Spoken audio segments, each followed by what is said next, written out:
Hello students, एक बार फिर से स्वागत है आपका नए वीडियो में। आज का वीडियो जो है वो हम प्लेन मिरर से कंटिन्यू करेंगे। जैसा कि लास्ट में हम लोगों ने प्लेन मिरर के बारे में पढ़ा था, इमेज फॉर्मेशन पढ़ लिया था हम लोगों ने प्लेन मिरर से, और हमने ये देखा था कि प्लेन मिरर में जो इमेज होती है वो वर्चुअल, इरेक्ट और सेमी साइज बनती है। ठीक है, तो अभी अपने को ये देखना है कि क्वेश्चन अपना ये बनता है कि आप कैसे पता करेंगे कि इमेज डिस्टेंस बराबर ऑब्जेक्ट डिस्टेंस है, किस हिसाब से पता करेंगे। तो यहाँ पर हमारे पास क्वेश्चन बनता है कि टू प्रूव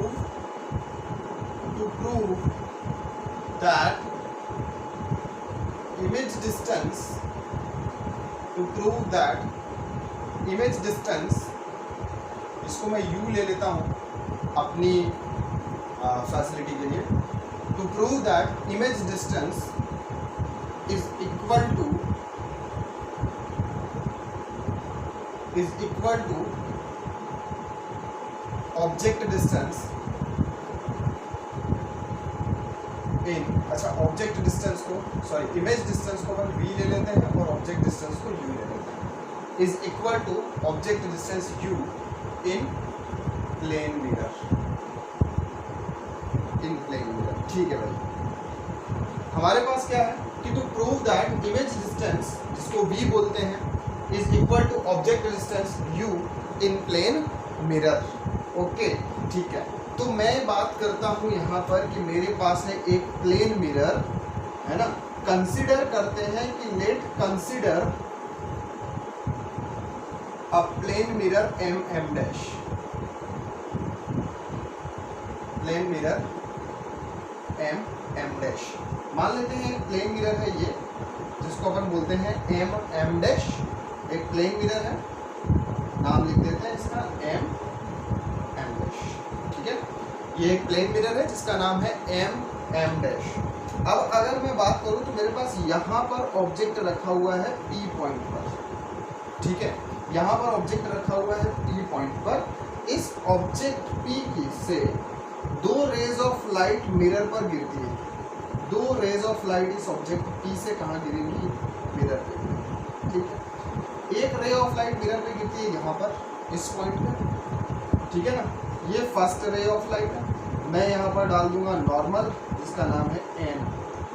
ओके, दूसरी रे ऑफ लाइट इस मिरर पर P से गिरती है यहाँ पर। ठीक है, दूसरी रे ऑफ लाइट इस मिरर पर P से गिरती है यहाँ पर सेकेंड पॉइंट पर। सेकेंड पॉइंट पे मैं एक नॉर्मल डाल देता हूँ, इसका नाम है n डैश। दो नॉर्मल मेरे पास हो गए। एक हो गया तुम्हारी गिर रही है ray of light first point पर, है ना। इसको अपन बोल देते हैं भैया O, और इसको अपन बोलते हैं O डैश। ठीक है, क्लियर बात है। ओके, अब रेज ऑफ लाइट क्या है? टकरा करके, रेज ऑफ लाइट टकरा करके वापस चली जाएगी। तो ये पहली रे ऑफ लाइट टकरा करके वापस गई, ये दूसरी रे ऑफ लाइट टकरा करके वापस गई। That will be the reflection, है ना। ये रिफ्लेक्शन हुआ भाई। ये पहली नंबर 1 रे ऑफ लाइट आई, टकरा करके वापस गई। ये नंबर 2 रे ऑफ लाइट आई, टकरा करके वापस गई। अभी ये रेज ऑफ लाइट रिफ्लेक्शन के बाद कहीं मिल रही है क्या? नहीं मिल रही है। तो सीधी सी बात है, मतलब इमेज नहीं बनेगी। लेकिन प्रैक्टिकली अपन देखते हैं क्या कि अगर मैं कांच के सामने, मिरर के सामने खड़ा हो जाऊं जाके, तो इमेज बनती है ना। मतलब कि ये रेज ऑफ लाइट मिल रही है कहीं ना कहीं। अब यार यहाँ पर तो मैं दिखा रहा हूँ तो रेज ऑफ लाइट नहीं मिल रही है, लेकिन प्रैक्टिकली इमेज दिखती है। प्रैक्टिकली मैं अपने आप को मिरर पे देख सकता हूँ, है ना। तो इसका मतलब इमेज बन रही है। तो जब अपन किसी इमेज को, ध्यान से सुनना, जब अपन किसी इमेज को थ्योरेटिकली बनता हुआ प्रूव नहीं कर पाते हैं, ठीक है ना, जब अपन किसी इमेज को थ्योरेटिकली बनता हुआ प्रूव नहीं कर पाते हैं, पर प्रैक्टिकली देखने पर इमेज बनती है, प्रैक्टिकली देखने पर इमेज बनती है, तो उस इमेज को अपन क्या बोलते हैं? वर्चुअल इमेज बोलते हैं। ठीक है ना, गांठ बांध देने वाली बात है, इसको बोलते हैं MTRL। MTRL का मतलब होता है मैं तुझे रट लूंगा। ठीक है ना, ध्यान रखना कि जब थ्योरी पर, जब थ्योरेटिकली, थ्योरी में इमेज नहीं बन पा रही हो, नहीं बन पा रही हो, नहीं बन पा रही हो। अब कब नहीं बन पा रही, कब नहीं बन पाएगी? जब नहीं बन पाएगी जब when reflected rays of light, when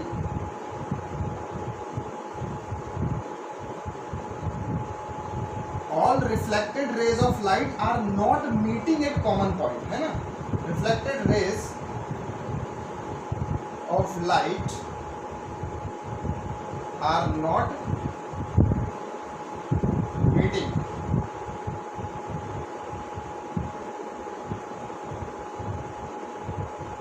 at common point। भैया जब थ्योरी में इमेज नहीं बन पा रही हो, मतलब कि कब नहीं बन पाएगी इमेज? कि when all reflected rays of light are not meeting at common point।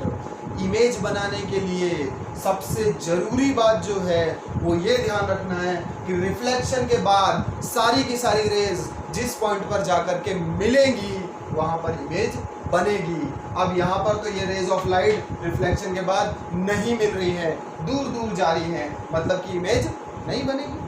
Theoretically image नहीं बन रही है, ठीक है ना? बट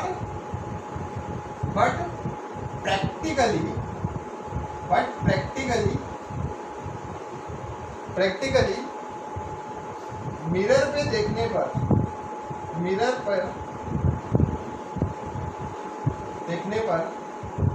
इमेज दिखाई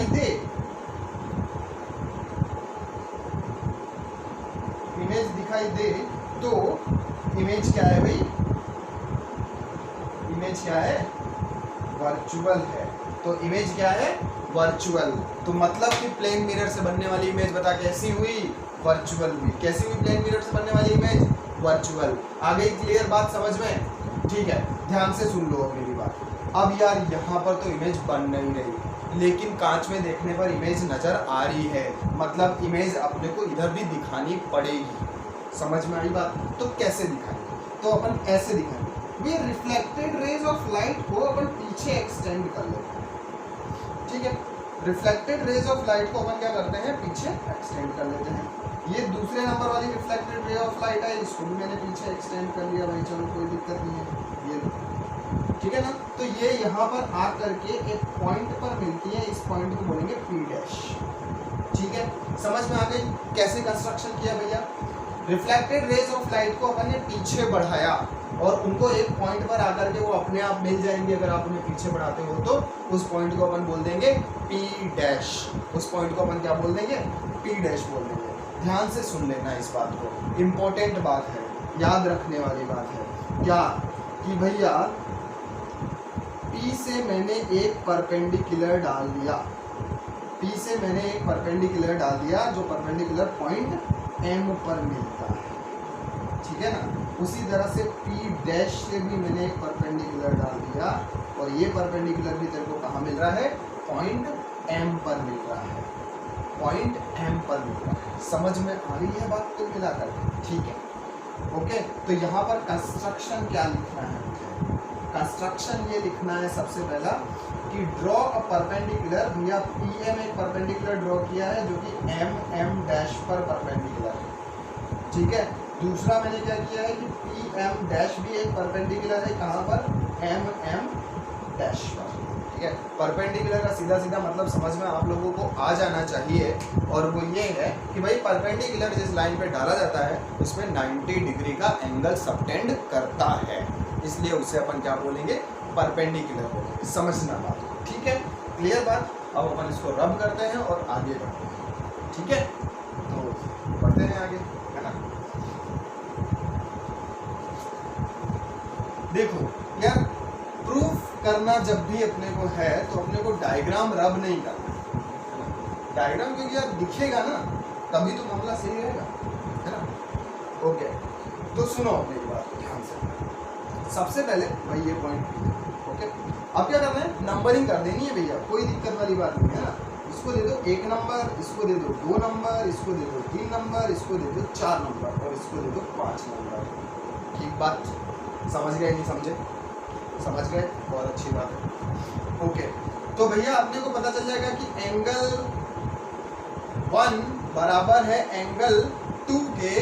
क्यों? क्योंकि मुझे मालूम है कि एंगल ऑफ इंसिडेंस बराबर होता है एंगल ऑफ रिफ्लेक्शन के। तो एंगल 1 बराबर है एंगल 2 के। आया नहीं आया?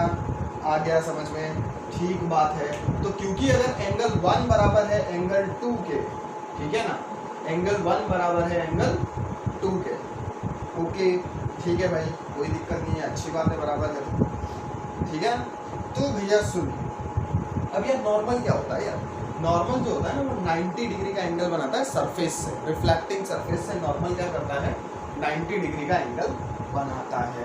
तो मैं अगर 90 माइनस एंगल 1 करूं और यहाँ पर कर दूं 90 माइनस एंगल 2, 90 माइनस एंगल 1 बराबर 90 माइनस एंगल 2, तो मेरे पास आ जाएगा एंगल 3 बराबर एंगल 4।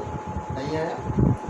90 डिग्री में से 1 घटा दूं तो 3 बचेगा, और 90 डिग्री से 2 घटा दूं तो 4 बचेगा। समझ में आ गई बात? ओके ठीक है। अब आ जाता है तुम्हारे पास नेक्स्ट थिंग तुम्हारे पास क्या आती है? नेक्स्ट थिंग तुम्हारे पास ये आ जाती है कि एंगल 4 बराबर है एंगल 5।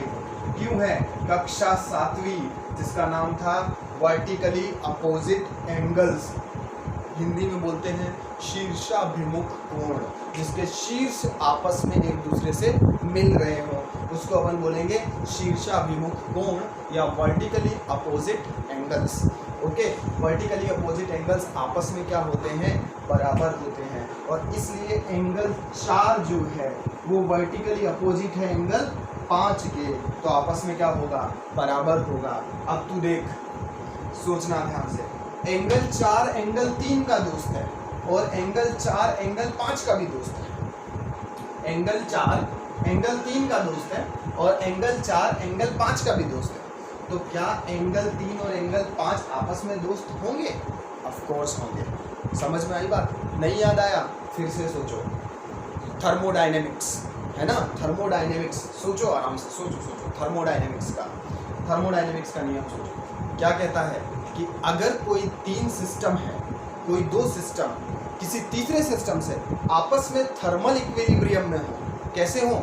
थर्मल इक्विलिब्रियम में हो, तो वो दोनों सिस्टम भी आपस में क्या होंगे? थर्मल इक्विलिब्रियम में होंगे। नहीं समझ में आया? जाने दो, अपने को यहाँ पर ध्यान देना है ना। एंगल 3 एंगल 4 के बराबर है और एंगल 4 एंगल 5 के बराबर है, तो कहने का मतलब क्या है कि एंगल 3 है बराबर किसके? एंगल 5 के। बस यही तो मुझे चाहिए। एंगल 3 है बराबर किसके? एंगल 5 के। आजा अब in triangle POM, in triangle POM and triangle P-OM, triangle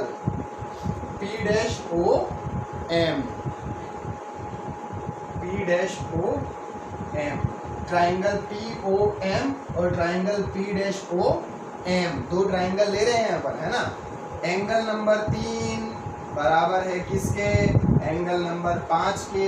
आजा दूसरी चीज में क्या हो जाएगा? दूसरी चीज कि भैया एंगल PMO बराबर है एंगल P-MO, क्योंकि ये दोनों 90 डिग्री के हैं। क्यों 90 डिग्री के हैं? क्योंकि PM is perpendicular to MM dash construction से, और PM dash P-M is also perpendicular to MM dash. ठीक है, तो 2 एंगल 90 डिग्री के हो गए अपने पास। अब आ जाता है क्या कि दोनों में क्या कॉमन है? तो OM बराबर है OM के। क्यों? क्योंकि दोनों में कॉमन है। एक सिंपल साधारण मैथमेटिक्स लगाई है, कुछ भी ज़्यादा नहीं किया है, ठीक है ना। POM एंड एंगल P-POM और P-OM में एंगल 3 बराबर है एंगल 5 के, क्योंकि अपन ने पहले रिलेशनशिप निकाली है। एंगल PMO जो कि 90 डिग्री का है बराबर हो जाएगा एंगल P-MO 90 डिग्री के। क्यों हुआ ऐसा? क्योंकि हमने जब कंस्ट्रक्शन किया था तब हम लोगों ने बोला था कि भैया PM परपेंडिकुलर है MM डैश के और P-M भी परपेंडिकुलर है MM डैश के, ठीक है ना। तो इस तरह से हम लोगों को ये पता चल गया कि भैया PMO बराबर होगा P-MO के, जो कि 90 डिग्री का है। तीसरी बात क्या है? दोनों ट्राइंगल्स ने साझे की खेती कर रखी है, किसमें? OM में। दोनों ट्राइंगल्स ने OM में साझे की खेती कर रखी है, साझेदारी कर रखी है। दिखा भैया? ओके, ठीक है ना। तो ओ एम बराबर है ओ एम कॉमन, मतलब इस कहानी से, इस तीनों कहानी से क्या शिक्षा मिलती है? इस कहानी से हमें ये शिक्षा मिलती है कि triangle P O M congruent होगा triangle P dash O M के। पूछोगे कौन सा रूल लगाया सर? तो सर ने लगाया ASA, angle side angle rule of congruency, ठीक है ना, angle side angle rule of congruency. भैया एक साइड पर बनने वाले दो एंगल किसी दूसरे ट्रायंगल के उसी साइड पर बनने वाले दो एंगल के बराबर हो तो ट्रायंगल क्या होंगे? आपस में कॉन्ग्रुएंट होंगे। तो POM is congruent to P dash O M के। क्लियर बात है? ठीक है, अब ध्यान से सुनो मेरी बात। छोटा सा कॉलम निकाल लेते हैं, उसी में हो जाएगा अपना, ज़्यादा बड़ा नहीं रहा है, ठीक है ना। तो ध्यान से सुनना मेरी बात को। अब भैया मुझे एक रूल लगाना है जिसको मैं बोलता हूँ CPCT। CPCT का मतलब क्या?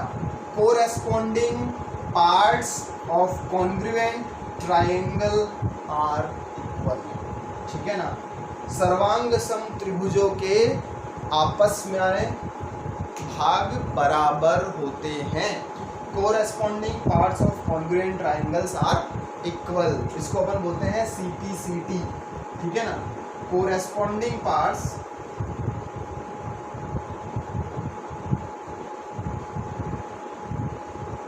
ऑफ कॉन्ग्रुएंट ट्रायंगल्स,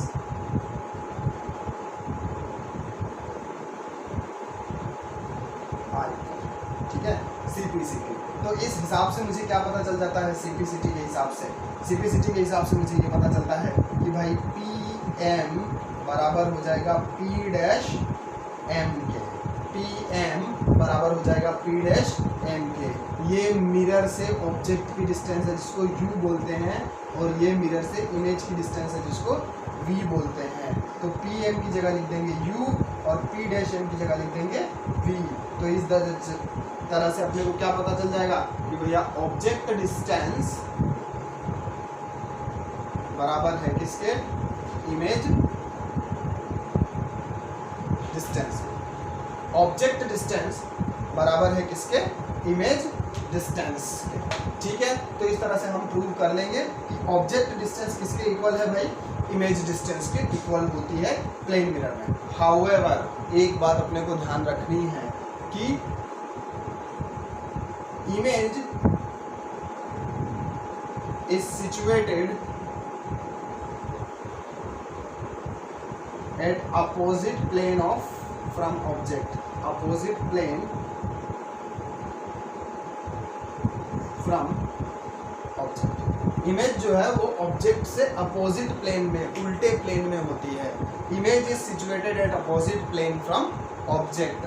तो यहाँ पर भाई U को अगर तुम पॉजिटिव लेते हो तो V नेगेटिव आएगा, अगर V को नेगेटिव लेते हो तो U पॉजिटिव आएगा, मतलब दोनों के जो साइन होंगे वो अलग अलग होंगे, ठीक है। क्लियर बात है? तो ये तुम्हारा पहला मेथड था जिसको अपन बोलेंगे एक नॉर्मल मैथमेटिकल मेथड से अपन कैसे image distance is equals to object distance prove करेंगे। ये पहला मेथड था, ठीक है ना, जिसको अपन नॉर्मल मेथड कह सकते हैं कि नॉर्मल मैथमेटिकल मेथड से अपन कैसे image distance is equals to object distance prove करेंगे।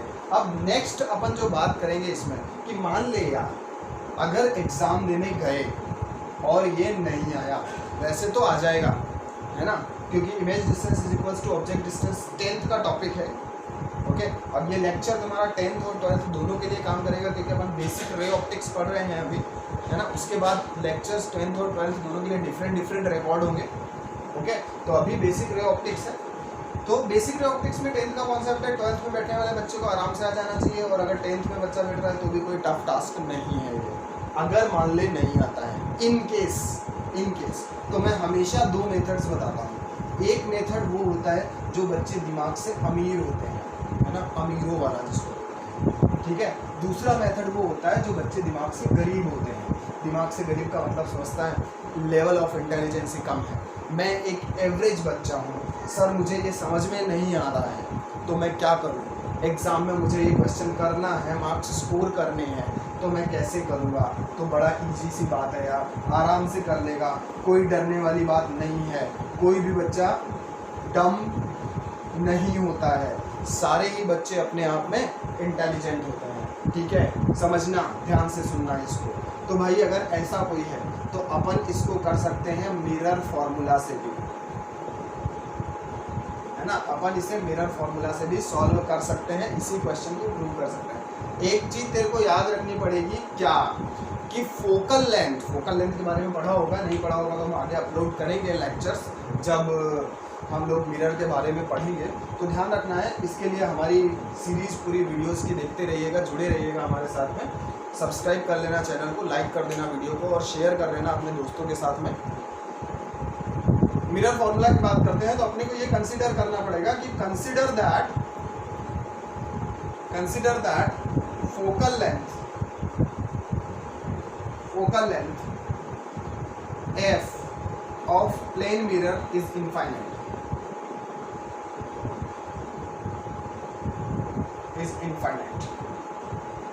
प्लेन मिरर की जो फोकल लेंथ है वो कैसी है, इनफाइनाइट है, ठीक है।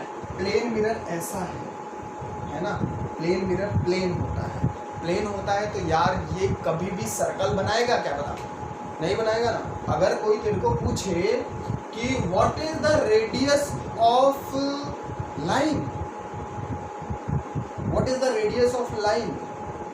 Can you determine the radius of a line? No, you cannot, it will be infinite and that's it. The center of curvature, अब भैया स्ट्रेट लाइन है, कर्व बना ही नहीं रही है तो सेंटर ऑफ कर्वेचर नहीं आएगा मतलब इनफाइनाइट आएगा, सीधी बात है ना। हम फिजिक्स के अंदर किसी भी चीज़ को बोलते नहीं है कि ये नहीं है ना। अपन ये नहीं बोलेंगे कि प्लेन मिरर का फोकस नहीं है, ओके। अपन ये बोलेंगे प्लेन मिरर का फोकस है पर कहाँ है, इनफाइनाइट है, ओके। तो यहाँ पर फोकल लेंथ क्या आ जाएगी, इनफाइनाइट आ जाएगी प्लेन में। अच्छा, इनफाइनाइट का मतलब क्या होता है? इनफाइनाइट का मतलब होता है 1 में अगर 0 से डिवाइड कर दूँ तो इनफाइनाइट आंसर है। 1 जो है वो एक बहुत बड़ी संख्या को रिप्रेजेंट करता है और 0 जो है वो एक बहुत छोटी संख्या को रिप्रेजेंट करता है, ठीक है। तो एक बहुत बड़ी संख्या में एक बहुत छोटी संख्या से डिवाइड कर दूँ तो मेरा जो आंसर आएगा वो इनफाइनाइट आएगा। इनफाइनाइट या इसे अपन बोलते हैं नॉट डिफाइंड फॉर्म, ठीक है। समझना बात को, नॉट डिफाइंड फॉर्म बोलते हैं इसको। तो अब बात करूंगा मैं from mirror formula.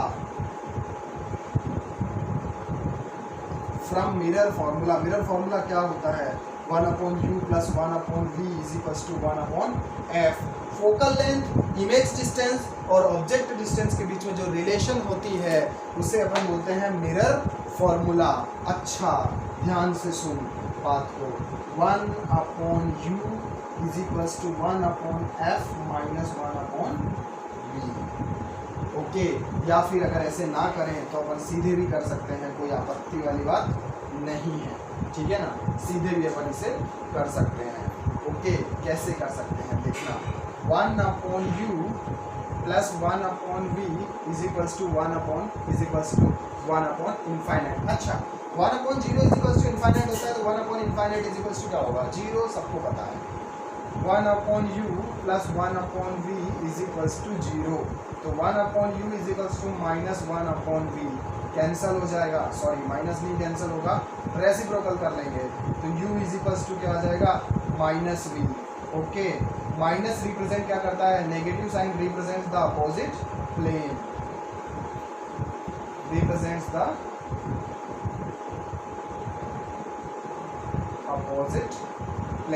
Negative sign represents the opposite plane मतलब अगर ऑब्जेक्ट यहाँ है तो इमेज यहाँ होगी, ये तुम्हारा अपोजिट प्लेन होता है, ठीक है ना। ऑब्जेक्ट इस प्लेन पे है तो इमेज उस प्लेन पर होगी, ठीक है। तो ये हमारा था कि हम कैसे प्लेन मिरर से इमेज डिस्टेंस बराबर ऑब्जेक्ट डिस्टेंस प्रूव करेंगे।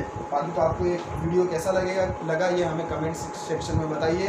Thank you for watching, I really appreciate your time, thank you so much.